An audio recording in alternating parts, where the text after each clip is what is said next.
I now recognize Senator Amy Klobuchar for 2 minutes for an opening statement. Good morning, everyone. We are gathered today because our state is once again the center of America's heartbreak.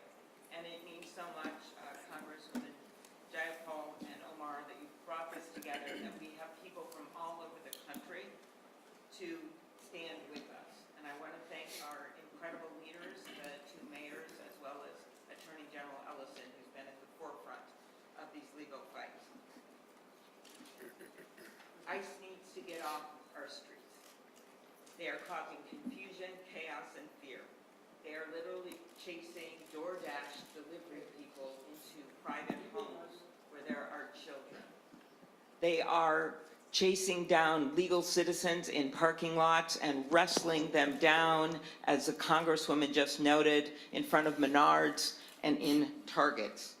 But instead of de-escalating the situation, the administration has doubled down. People are saying, look at my passport, look at my passport. Legal workers at our airport, Native Americans are being targeted on the way to their jobs. I recently met with principals in city and suburban schools in Minnesota, and they told me the horror stories of little kids scared, teachers being wrestled down in front of them in their school parking lot, graduates being stopped.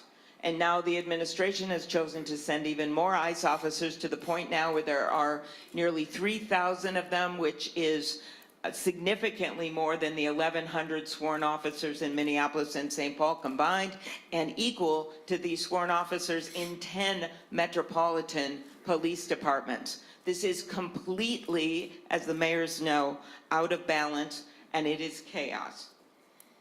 We are telling our people who are so offended for their neighbors and are standing up, not just in organized protests, but are just standing up when they see it happen in stores, we are telling them to be peaceful and not to take the bait from the threats coming out of the White House, because in the end, these people would not be here from all over the country if they didn't believe that democracy will prevail, that the rule of law will prevail.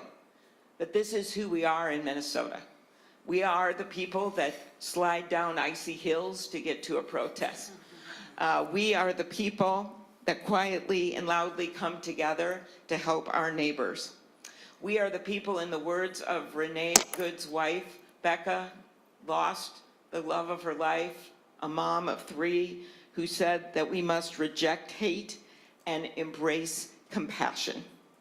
So that is what I hope our representatives will pick up from their time in Minnesota and from our incredible witnesses today, that we're standing together, regardless, Democrats, Republicans, even though some people are louder than another.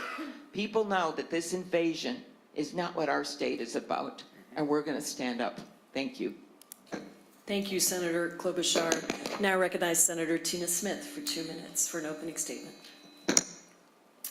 Well, good morning, everybody, and thank you all so much for being here. I want to add my thanks to members of Congress who have made this trip to Minnesota to stand in solidarity with all of us, and also to the incredible local leaders, with my fellow members of the Minnesota congressional delegation, local leaders, the mayors here today, many state legislators that are in the audience. And particularly, I want to thank the activists and organizers and community leaders that are in the audience, who are doing the work of keeping our communities as safe as we can.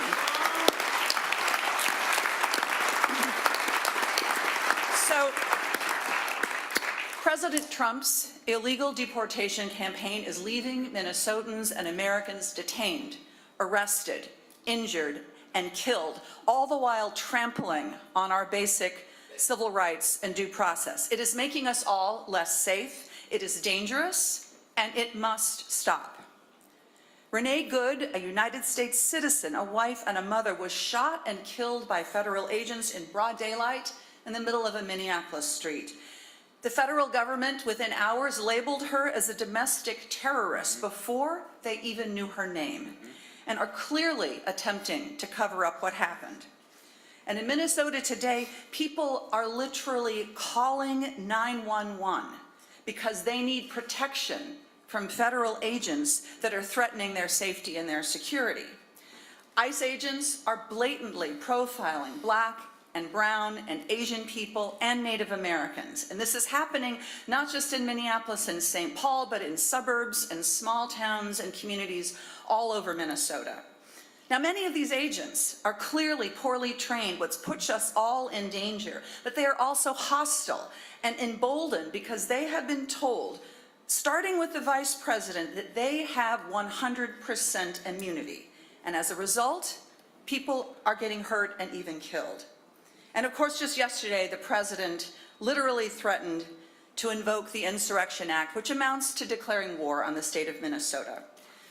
I am so grateful to all of you here today who are going to help us tell this story, not only to Minnesota, but to the country, because we know that most Americans do not support this blatant illegal activity. And the more they hear about what is happening, the more they will add their voices to the powerful resistance that we are seeing here in Minnesota, and that is the way that we will win this important fight. Thank you so much, everyone.